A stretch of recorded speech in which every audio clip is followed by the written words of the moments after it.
अस्सलाम वालेकुम। SM news के साथ मैं हूं मुक़द्दर रज़ा। SM न्यूज़ स्टूडियो में खुशामदीद। खबरों का सिलसिला बढ़ाते हुए हबशान करते हैं कराची से।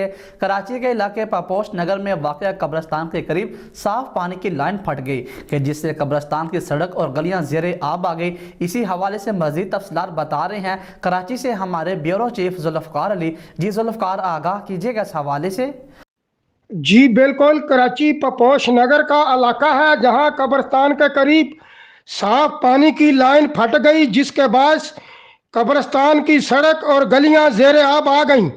इस हवाले से वाटर बोर्ड हकाम का कहना है कि पपोश नगर कब्रिस्तान के करीब साफ पानी की लाइन फटने के वाक़े के बाद पाइपलाइन को बंद करके पानी का बहाव रोक दिया गया है। वाटर बोर्ड हकाम के मुताबिक मुतासरा 15 इंच की लाइन को मेन वाल से पानी की फराहमी बंद कर दी गई है।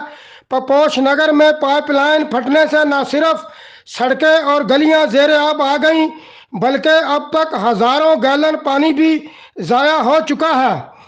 पानी लाइन से निकलकर इलाके की गलियों में फैलने से इलाका मकीनों को मुश्किलात हो रही हैं, जबकि पानी की बंदश से शहरियों के पानी की किल्लत का शिकार होने का भी खदशा है। जी बहुत शुक्रिया जुल्फ़कार तफसीलात से आगाह करने के लिए। अब तक के लिए इतना ही। मज़ीद खबरों के लिए देखते रहिए SM न्यूज़।